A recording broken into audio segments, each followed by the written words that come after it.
নমস্কার সবাইকে। সবাই কেমন আছো? খুব ভালো আছো? আমিও খুব খুব ভালো আছি। ছোটোখাটো একটা রেসিপি নিয়ে তোমাদের সামনে আবার আমি হাজির হয়ে গেলাম। এই দেখো, প্রথমে বরবটিটাকে সিদ্ধ করে নিয়েছি। অল্প পরিমাণে নিয়েছিলাম, 500-র একটু কম হবে। আর দেখো, সিদ্ধ করে নিয়ে টিপে দেখলাম যে সিদ্ধটা ঠিকঠাক হয়েছে কিনা। দেখলাম যে সিদ্ধটা ঠিকঠাক হয়ে গেছে। তারপরে ওইটাকে একটু ভালো করে জল দিয়ে ধুয়ে একটু ঠান্ডা করতে দিলাম।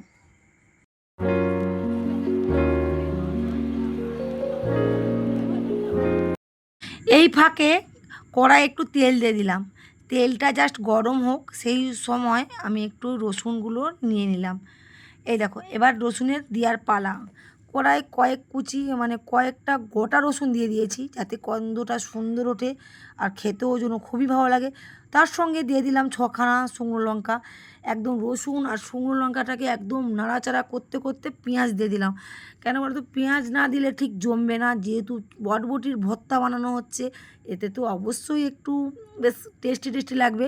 দেখো, চিংড়ি মাছটা কিন্তু আলাদাভাবে ভাজা যায়, কিন্তু আমি ভাজলাম না, একসঙ্গেই দিয়ে দিয়েছি। কেন, এটা তো একসঙ্গেই তো মিক্সচারে বাটা হবে, তার জন্য।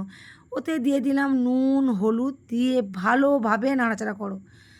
দেখো, চিংড়ি মাছ দিয়ে এরকমও তোমরা যদি ভাত খাও, অসম্ভব সুন্দর লাগে। কিন্তু সব খেয়ে নিলে তো হবে না, আমাকে আবার একটু আলাদাভাবে রান্নাটা করতে হবে, যাতে বাচ্চারা সবজি ফেলে এগুলো খাবে। এমনি সময় সবজি দিলে বাচ্চারা কিন্তু একদমই মুখে তুলবে না। কিন্তু এই রকম ধরনের তোমরা একবার পদ্ধতিটা ট্রাই করো, তোমাদের বাচ্চারা দেখবে একটুও সবজি ফেলবে না। এরকম ব্যাপার, কারণ আমার বাড়িতে করে, আমি জানি, ওই জন্যই বলে দিলাম। দেখো, নামানোর অপেক্ষায় আছে, একদম পুরোপুরি রেডি। আর রসুনের গন্ধে ঘরটা মোমো করছে। আমি কি করলাম, নামাইনি, ওর মধ্যেই কি করলাম, একদম বরবটিটা তুলে দিলাম। বরবটিটা দেওয়ার পরে মনে হচ্ছে যেন একটু হলুদটা কম হচ্ছে, তাই আবার একটু হলুদটা দিয়ে ভালোভাবে নাড়াচাড়া করছি। এবার কি করবো বলতো, মিক্সিতে দেবো। এই তো জাস্ট মিক্সিতে উঠে গেছে কিছুটা, আর কিছুটা বাকি। এবার সব কিছু দিয়েই একসঙ্গে পুরো রেডি। এইবার অপেক্ষায় থাকবে চাপা লাগানো। চাপাটা লাগিয়ে জাস্ট ভালোভাবে ফাটিয়ে নেব। দেখো, রান্না করতে করতে কিন্তু অলরেডি জিভে জল এসে যাচ্ছে। আমার কিন্তু ফাটানো হয়ে গেছে। এইবার কিন্তু কড়াই দেওয়ার অপেক্ষা। কড়াই একটু তেল দিয়ে দিয়েছিলাম, আর দিয়েছিলাম কালো জিরে। তারপর দিয়েছিলাম কর্নফ্লাওয়ার, যেহেতু একটু একটু শক্ত শক্ত করবো, আর জিনিসটা খেতে খুবই সুন্দর লাগে। কর্নফ্লাওয়ারটা দেওয়ার জন্য ভালো করে নাড়তে হবে, এপাশ ওপাশ এপাশ ওপাশ নাড়তে নাড়তে। দেখো কত সুন্দর লেগেছে, গন্ধটা শুধু আমি একাই পাচ্ছি, তোমরা কিন্তু একটুও পাচ্ছ না। কেমন লেগেছে বলো তো, জাস্ট রসুন আছে, পেঁয়াজ আছে, দুর্দান্ত লেগেছে।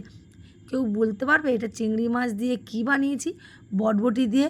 অসম্ভব। না জানলে তো বাচ্চারা চেটে পুটে খেয়ে নেবে। আমার মেয়েও প্রথম দিন বলিনি, খাইয়ে ফেলে দিয়েছিলাম। সেই থেকে মেয়ে বায়না, ওই সবজিটা দিয়েই ভাত খাবো। আর হ্যাঁ, তোমরা কে কোথা থেকে দেখছো অবশ্যই কমেন্ট করো, লাইক করো, সাবস্ক্রাইব করো, প্রচুর প্রচুর শেয়ার করো। আর তোমরা সারা জীবন যেন আমার পাশে এরকম থেকো, আমিও তোমাদের পাশে এরকমই থাকবো। অবশ্যই কমেন্ট করো যদি তোমরা কোনো নতুন রেসিপি দেখতে চাও, আমি চেষ্টা করব। আর আমি, হ্যাঁ, একদম সাধারণ কিন্তু ঘরোয়া রান্নাগুলো তোমাদের দেখাই। তোমাদের হয়তো ভালো লাগছে কিনা আমি এটাও বলতে পারছি না, যদি না কমেন্ট করো, আমি জানবো কী করে। হ্যাঁ, কিছু কিছু দিদিভাই অবশ্যই কমেন্ট করো, আমার খুবই ভালো লাগে। আরও কিছু কমেন্ট করে বাংলাদেশ থেকে, আমার এতটাই ভালো লাগে। বাংলাদেশে তো কোনো দিন যেতে পারিনি, আমার বাপের বাড়ি বাংলাদেশে, কিন্তু এই যে বাংলাদেশের লোকরা যদি কমেন্ট করে, আমার খুবই ভালো লাগে, যেহেতু বাপের দেশ বলে কথা। ঠিক আছে, কালকে নতুন নতুন রেসিপি নিয়ে চলে আসবো। নমস্কার।